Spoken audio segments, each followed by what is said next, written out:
afternoon, everyone.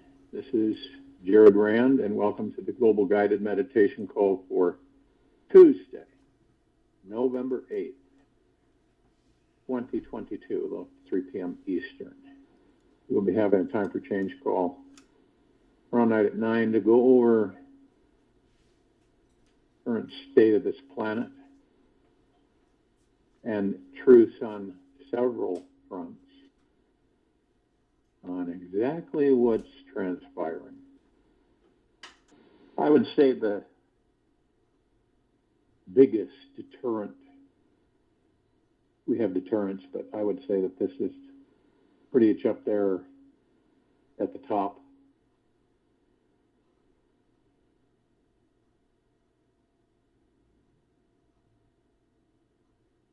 You can conquer almost any fear if you will only make up your mind to do so. For example, fear doesn't exist anywhere except in the mind. Dale Carnegie. He was right. Fear grips every one of us. Some of us live in it 24/7, but we don't. We try not to pay attention to it. Others will experience it at times, not really understanding it. Where the heck does it come from? And how many times have you been stopped dead in your tracks because of fear? What holds just about everyone on this planet at bay? What determines that? How are we controlled? We're controlled by fear.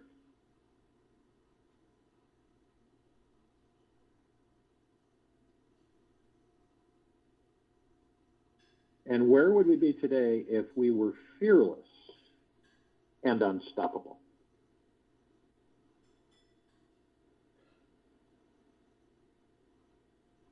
And even though fear is a thought,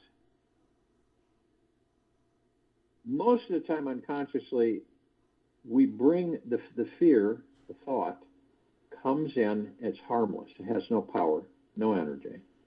And then we bring it in,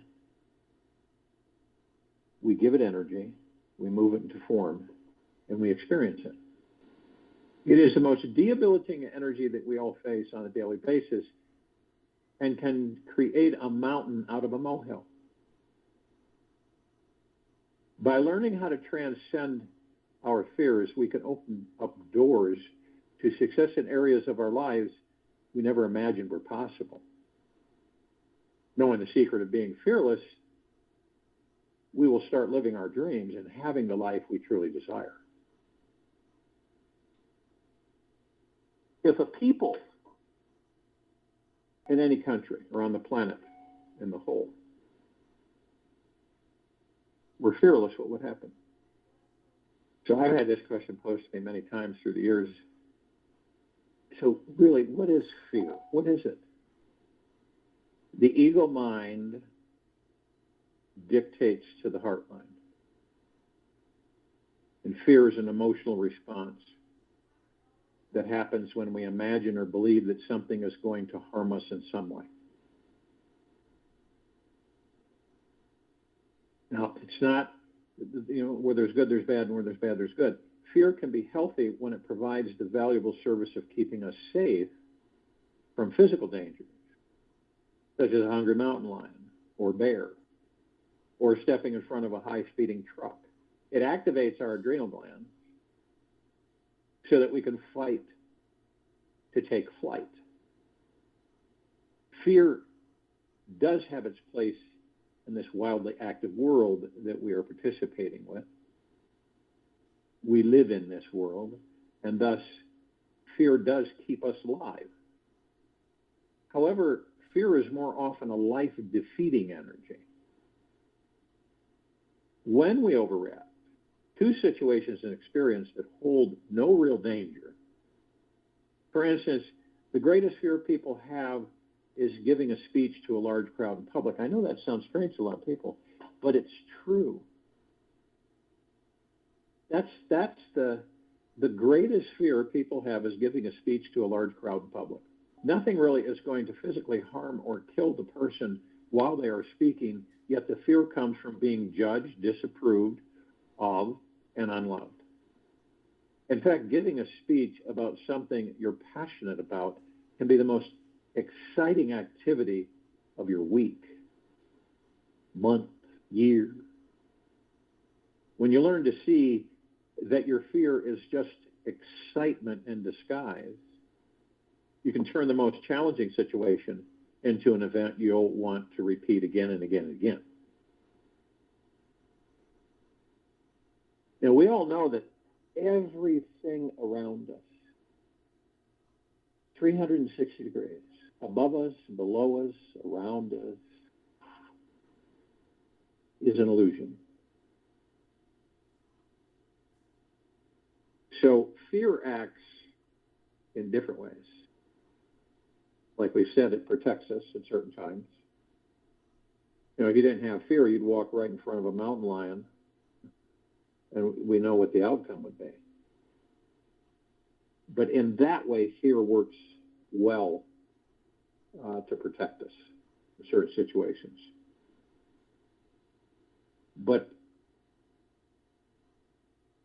for the most part, in everyday life, fear is, in many cases, is based on an overactive imagination. For instance, have you ever been home alone at night and begun to strain your ears for strange noises and imagined something hideous was lurking behind your curtain? Some people do this. This happens all the time. If you then confronted your fear by turning on the light and moving the curtain to see a scared mouse scurrying away, you'd be relieved, and your monstrous thoughts would magically disappear. Once you see the reality of any situation, you realize that you never had anything to fear about 99.9% of the time. So fear only has power over us if we do not face it. The moment we confront our fears and discover the truth, we are freed up inside and magically overcome it. Breaking through all the fears in our lives isn't really difficult. You simply realize the truth of who you are. You look deep inside yourself and see that you are an infinite being, a soul, a God who can never ever die or be hurt by anything of this world. And you realize you have been around for an eternity. All of us have. And we will continue for eternity. And there is really nothing that can truly harm us nor change this divine truth about who we really are. To conquer all the fears in our lives, all it takes is realizing this truth and living it. When you face your fears with this knowledge inside, there really isn't anything that you can possibly be afraid of, except obvious things like the lion or the bear or jumping off of a bridge, those types of things. And there's a process that we can practice. You make a list of all your fears. Some of the most common fears are fear of public speaking, fear of rejection by a loved one, fear of strangers, meeting someone new, fear of being killed,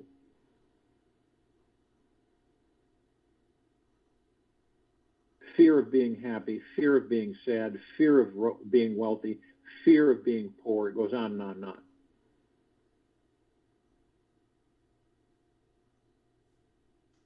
So you be specific about what it is that you truly are afraid of. Do not leave out any details. And after you have made your list, look it over and prioritize it from the most fearful to the least. Then you determine how much pain these fears are causing you in your life.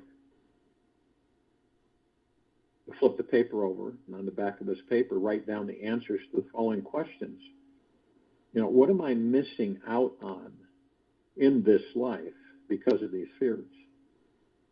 What will my life look like if I continue to operate from these fears? What negative consequences could occur in the future if I continue to let fear control my life? Then you establish the benefits of overcoming your fears. Take out just use your journal on a separate piece of paper, a separate page, write down the answers to these questions. What could I create once I overcome these fears? How will my life be better once these fears no longer are real for me? What would I do, accomplish, or experience once these fears are absent from my life? And you embrace your fears. The key to moving through any fear is to dive into the fearful feeling and realize the truth of who you are that is beneath it. This technique alone has created amazingly fast and enormous shifts in many of our lives that choose to use it. We suggest that you do this exercise in a quiet place where you will not be disturbed. You sit back in a chair and close your eyes and imagine that one of your fears on your list is happening to you. The worst possible thing that could happen is happening.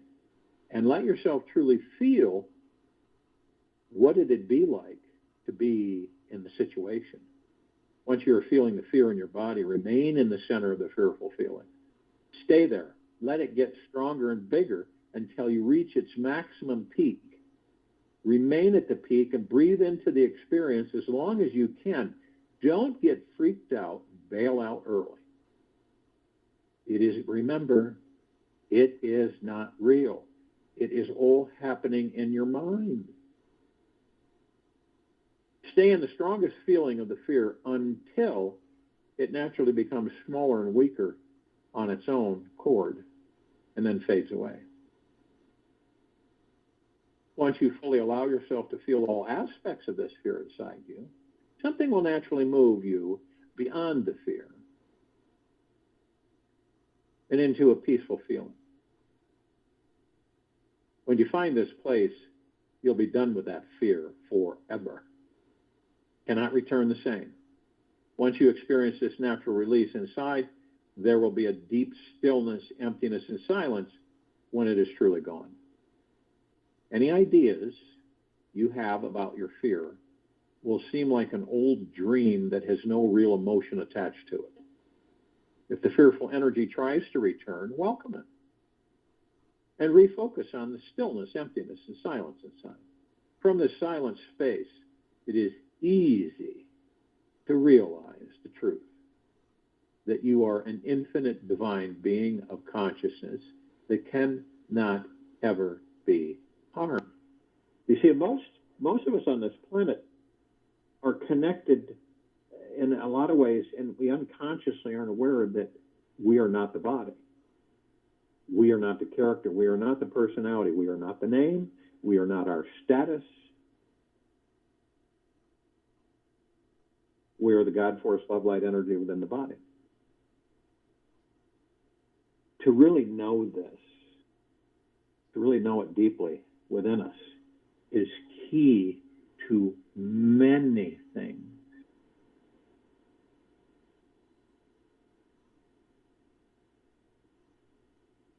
And you can do this process with every fear that you have. Small, medium, large. And after you've done one fear, go back through your list of fears and embrace them all. Every fear on your list is a gift, since your true divine infinite nature is found within each one. So you kind of enjoy it. You enjoy it.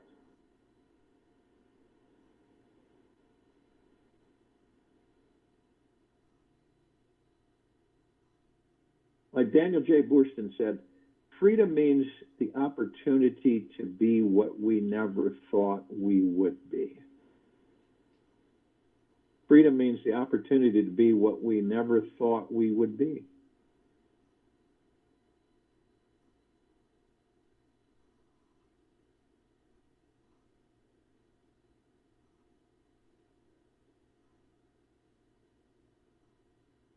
You'd be surprised how many of us are tense, stressed,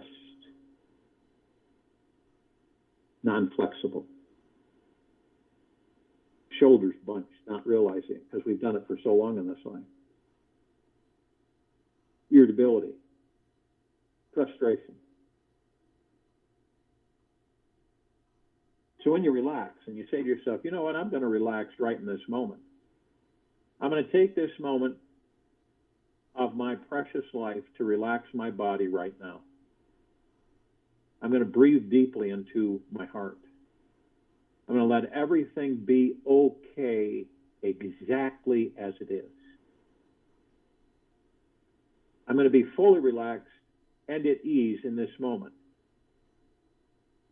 And then I will notice how different I feel. The instant we relax and open, our heart opens, and the mind automatically stops grasping to overcome its problems. By relaxing, we learn that we can surrender to life and actually become the solution we were seeking. And how many of us really do relax? Okay? Because the society was constructed to make us do everything but relax. Sure, you go on vacations and you take a day off or something. But about 99.9% of us are not relaxed naturally.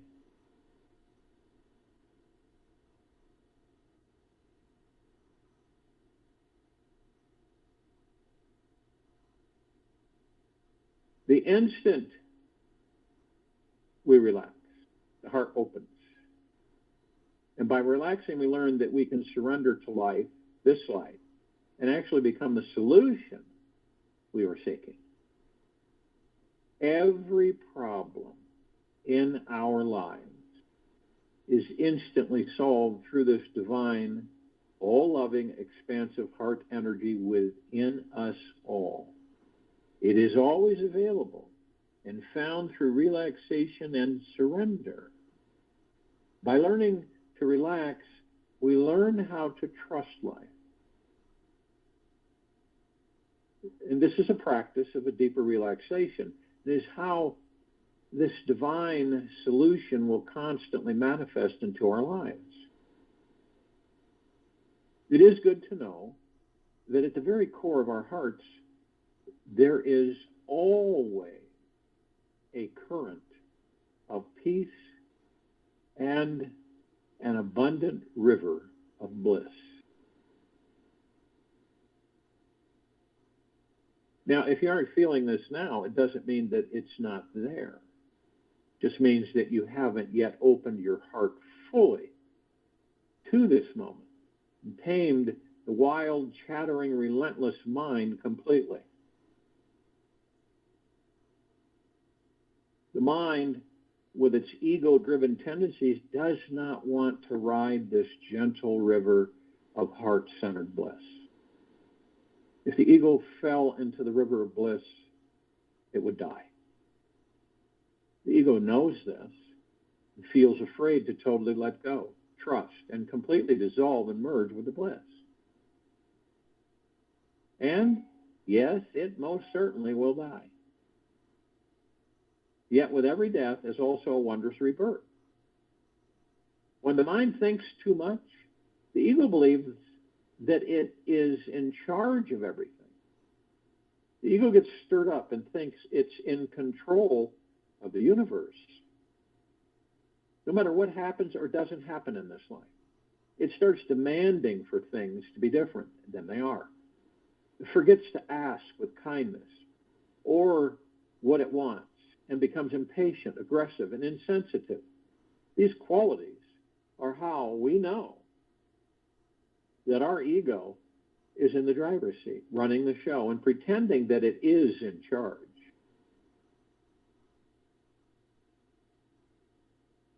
The ego does not want to realize that we are all divine beings that are connected to an infinite source of wisdom, vast cosmic intelligence, and universal love.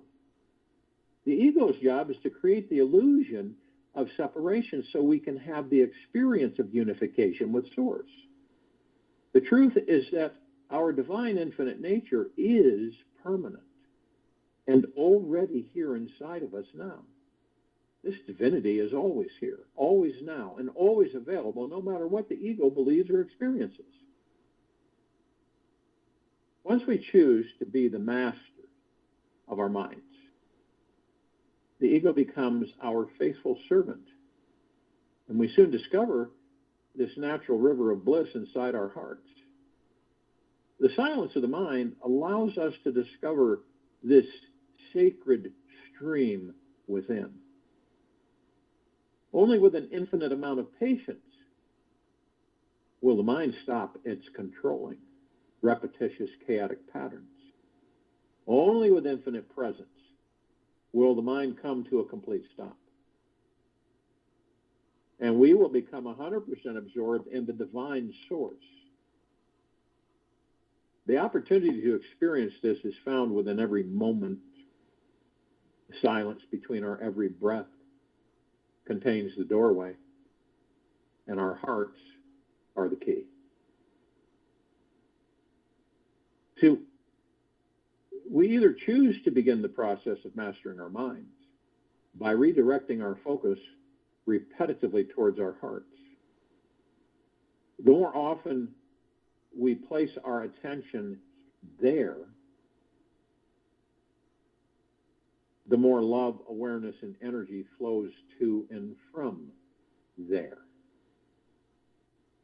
Eventually, this awesome chakra center will open, and we will experience our true spiritual connection to this infinite river of bliss.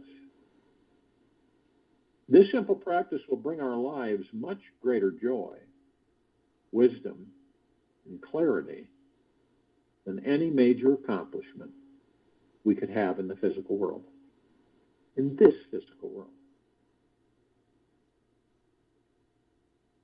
You can choose this week to tame your mind. You can take 10 minutes every morning to do this flowering heart visualization. Focus on the essence of your heart. Feel the energy your heart has. Let it be exactly the way it is. Thank your heart for giving you life. Now imagine that your heart has become a beautiful flower. Imagine that its soft, gentle petals are opening to the warm rays of the sun. Receive the warm, healing light rays of the sunshine in your heart. Let the light come pouring in and radiate through your heart and spread into every cell of your body. Let this divine light energy radiate all around your body, filling the room, city, country, and penetrating every person in this world, every being. Continue to let this energy flow until you feel completely at peace and at home inside yourself.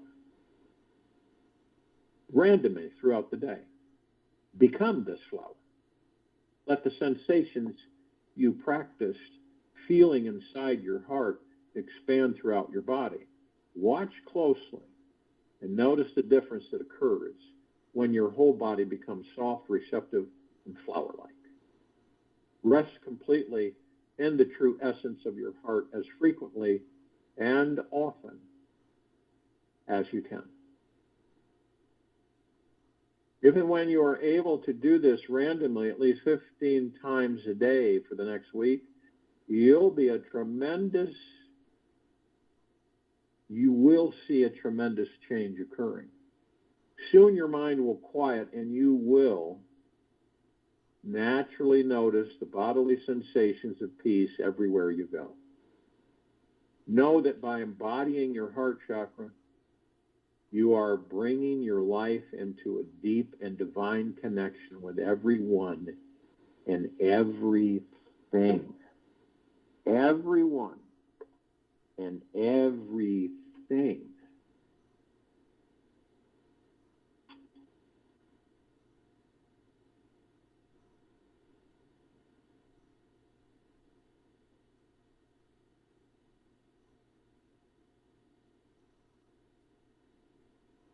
A question is posed for us.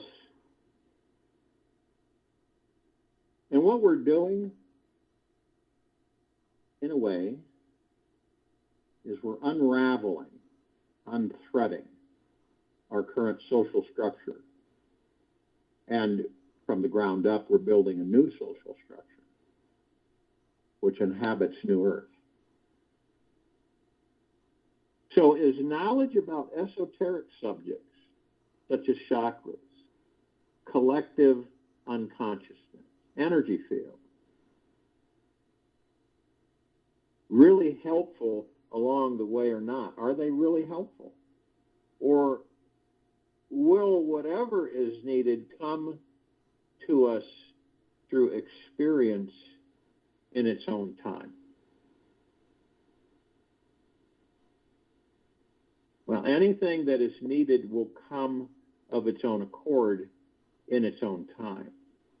All this so-called esoteric knowledge about chakras and energy fields and kundalini and astral bodies is dangerous as knowledge. As an experience, it is a totally different thing. Don't acquire it as knowledge. If it is needed for our personal growth, it will come to us in its right time, and then it will be an experience.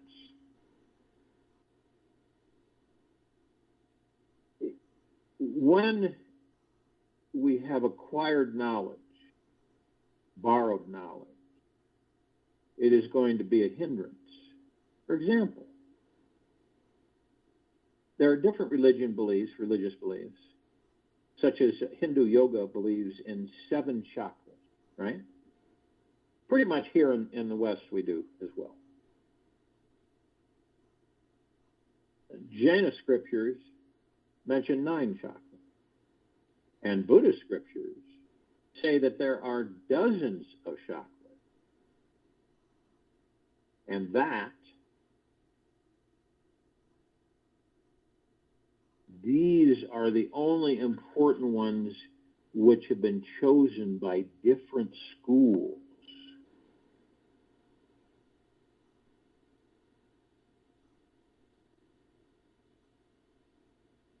They don't give any fixed number. Acquired knowledge will be confusing. How many chakras are there? And what are we going to do with that knowledge? Whether there are 7 or 9 or dozens. Our knowledge is not going to help. It can only hinder.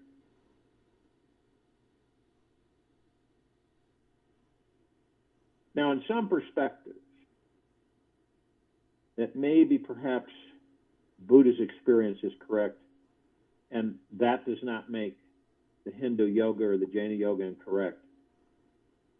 So as a Buddha is saying that there are energy fields, whirling energy fields, from the lowest point in our spine up to the very peak of our heads.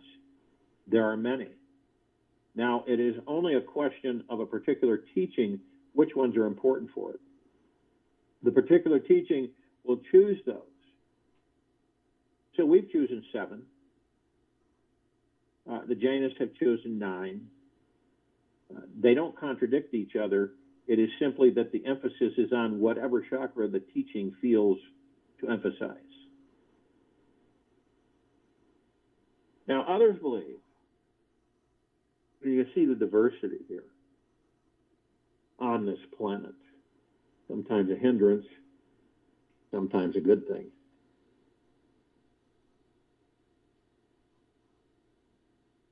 Some believe that we come across only 4 chakras, which are the most important. One we know is our sex center. The second, just above it, which is not recognized in any Indian school of thought, but has been recognized in Japan alone, is called the hara.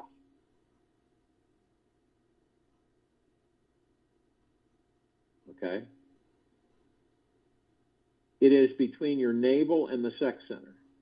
The hara is the death chakra.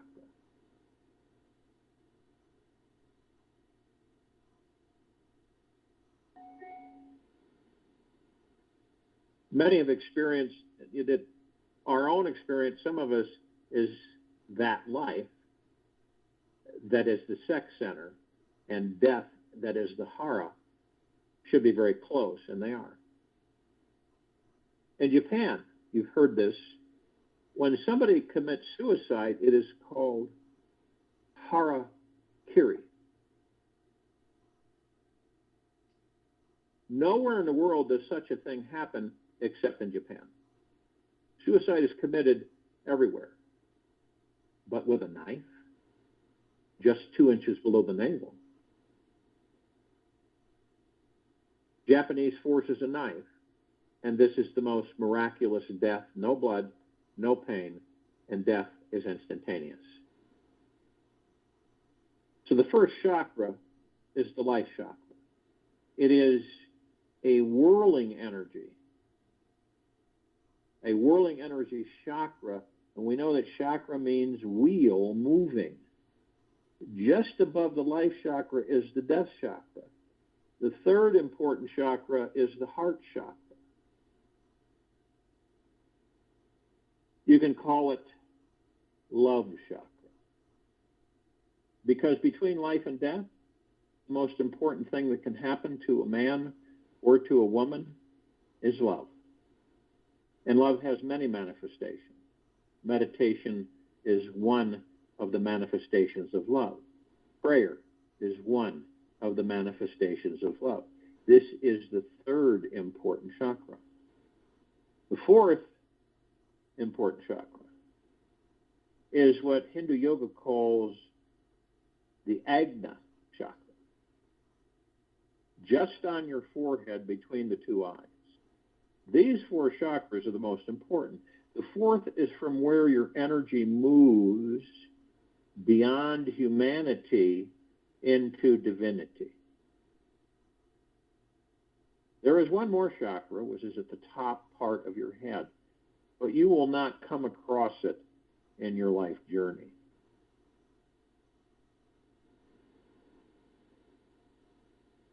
That's why many of us aren't counting on it.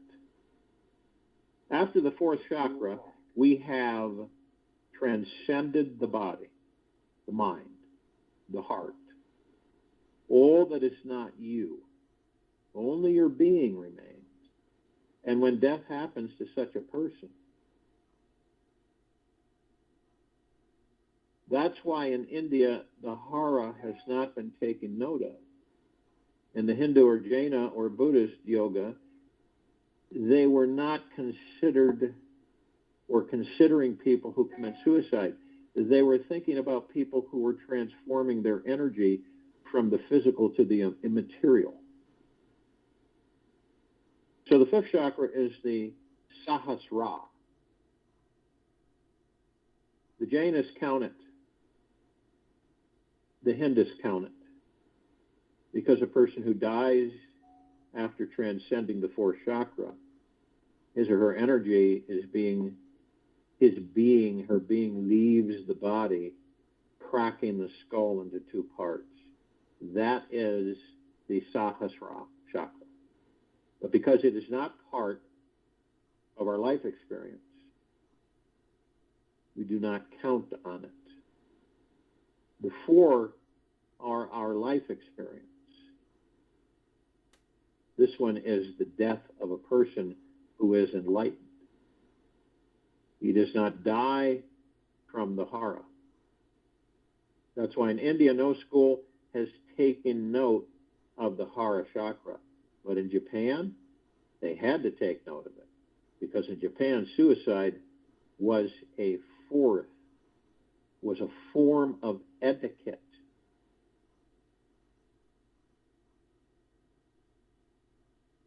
You will be puzzled. The Japanese have such a totally different culture from the whole world, from small things to big things. They have their own approach. You will be puzzled that the Japanese have such a totally different culture from the whole world, from small things to big things. They have their own approach. And there were many incidents. The Japanese can commit suicide for small things because he cannot live a life of shame. Commit harikara because of what? That he or she has been shamed. They feel ashamed. This is enough to finish their lives. Many of us will not be able to conceive of what small things are thought so important that life is nothing. A master who was the greatest archer of Japan was called by the king. The king wanted his son to become as great an archer as the master.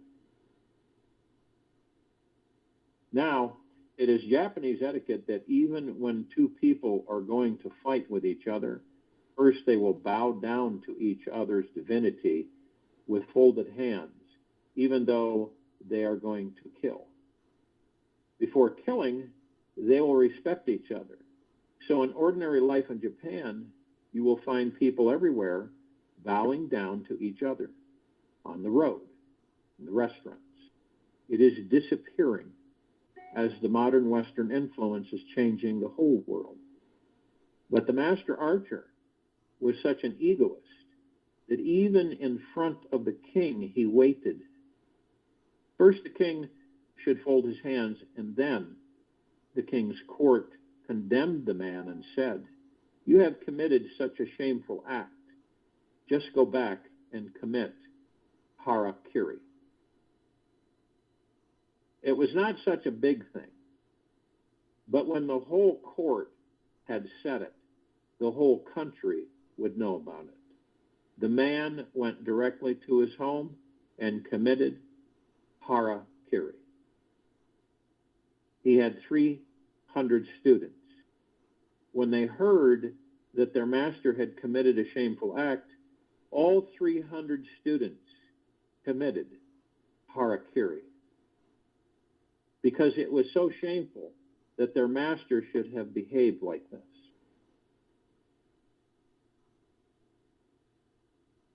Now, this cannot happen anywhere else in the world. If the master had done something shameful, although it was not much of a shameful act, but even if it were, the students were completely innocent. But because they were the students of that master, it was enough to feel ashamed. They had followed such a man. People have been committing harakiri in Japan for centuries. So when Buddhism reached there for the first time, about 1,400 years ago, and they started meditating, they were the first people to discover the Hara Center, because they had been using that center for centuries. So it was throbbing and vibrating and alive. It all depends in different cultures. It may be a little different where the center is. For example, when Japanese started coming to certain people,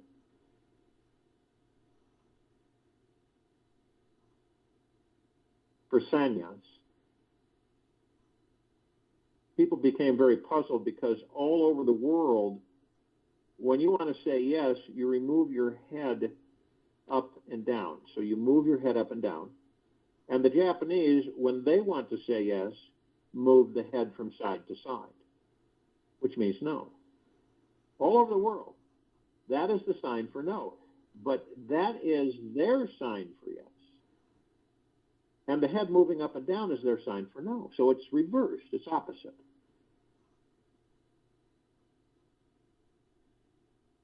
So when I would ask them something, I would be very puzzled. I could not believe that they had come to take sannyas.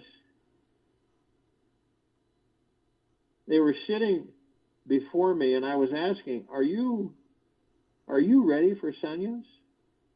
And they would shake their heads.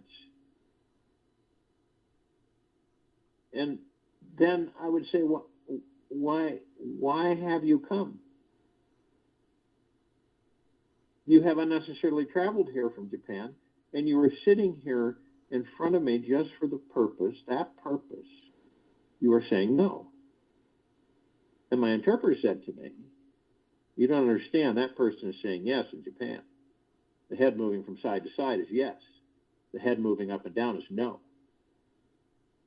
So you have to remember it when you're talking with the Japanese. Otherwise, there is going to be great confusion. You will say something, they will understand something else. They cannot speak, but they can understand. In the Caucasus, where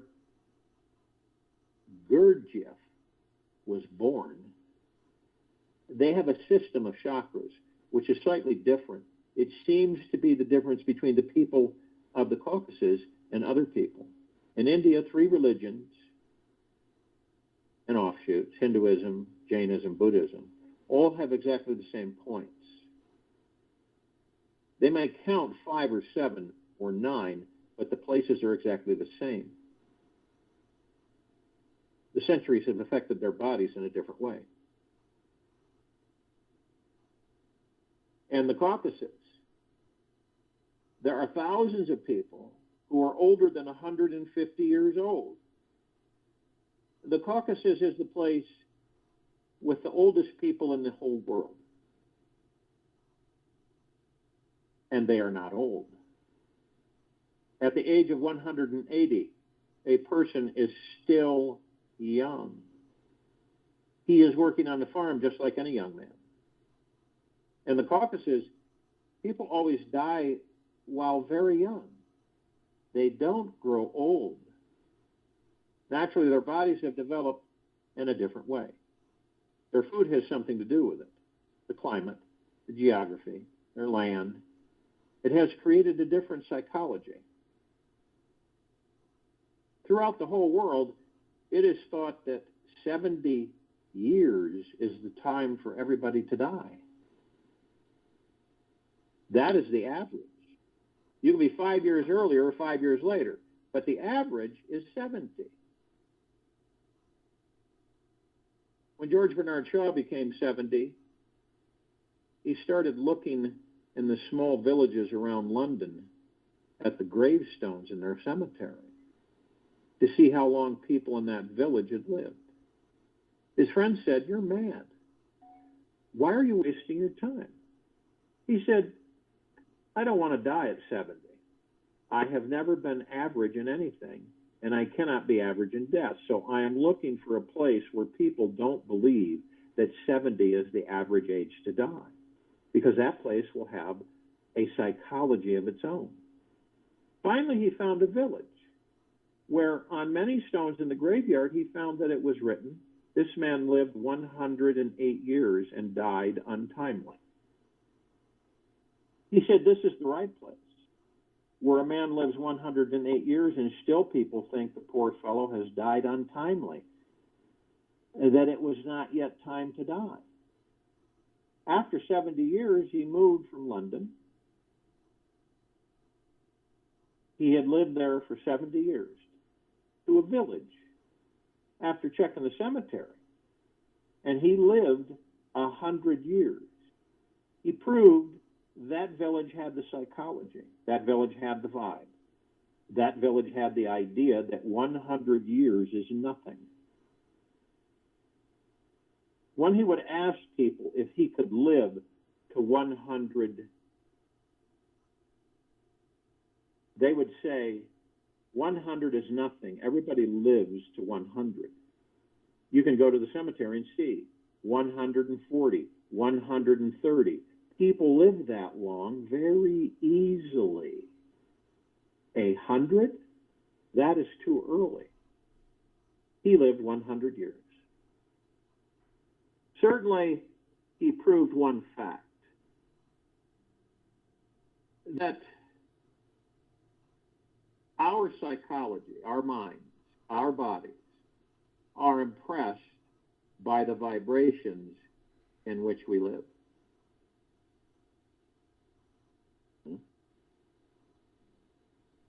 He proved one fact, that our psychology, our minds, our bodies are impressed by the vibrations in which we live.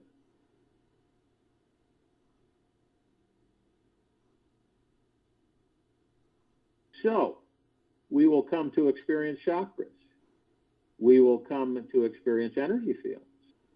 But it is better not to be knowledgeable, because that is a difficult problem. We may read a book written 5,000 years ago by a certain kind of person, and you may not be of the same category. You may not find the chakras at that same place, and you will feel unnecessarily frustrated, and you will find a chakra in a place where the books don't mention it.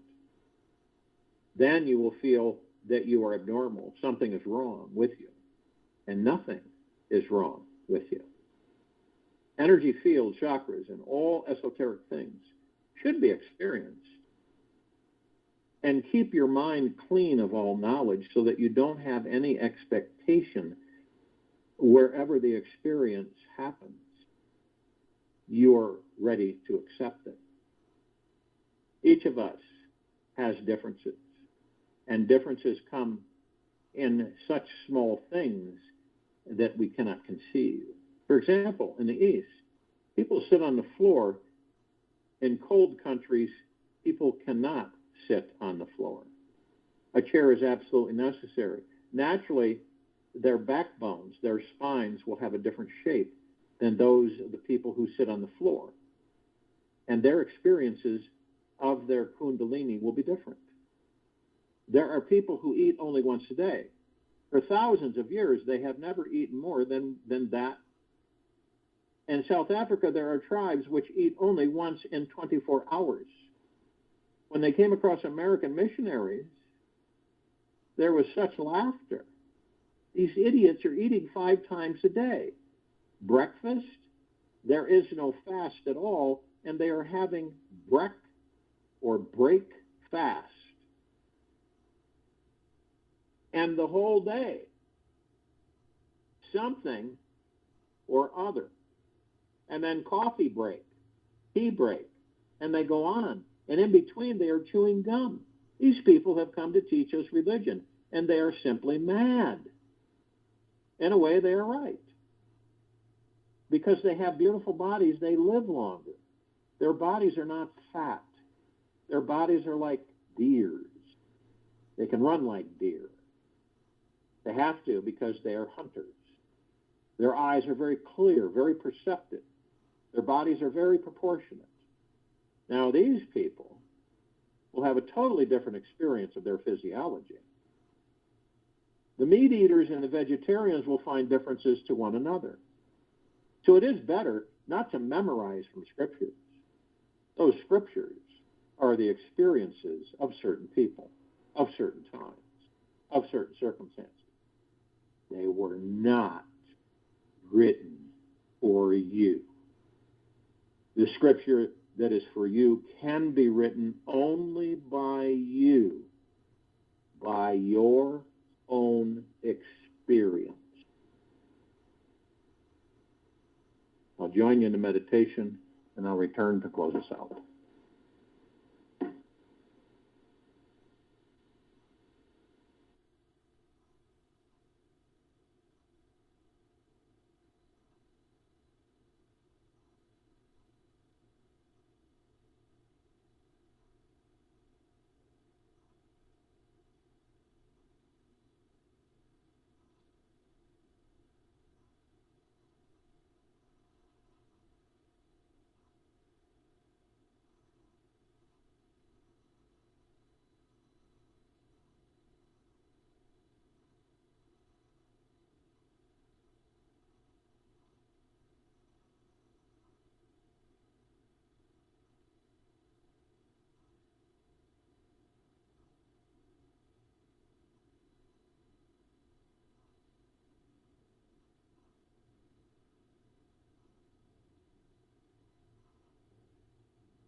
Take an easy, slow breath in through the nose,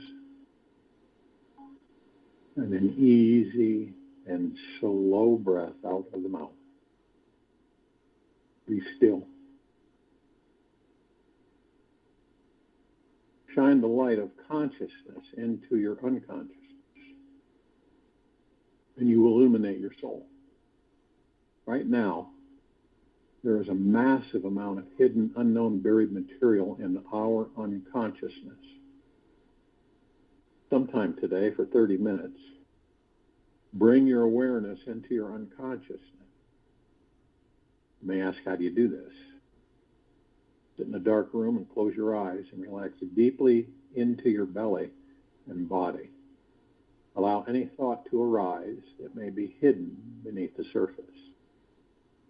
When they do, the instant they enter your mind, imagine you're shining a bright golden spotlight on them immediately. However, this light is so powerful, it incinerates the thought, and they dissolve instantly, giving more space for you inside. During this exercise, know that you are safe here, no matter what you experience. Even though you may see nothing and feel nothing, stay present to the void. You may feel your entire body and mind have disappeared. Simply remain present and aware that consciousness is always here. Take this with you for the rest of the day, into the evening and night and the following morning. We'll return here November 9th, 2022, 3 p.m. Eastern, to continue our global guided meditation call, and 9 p.m. Eastern to continue our Time for Change call.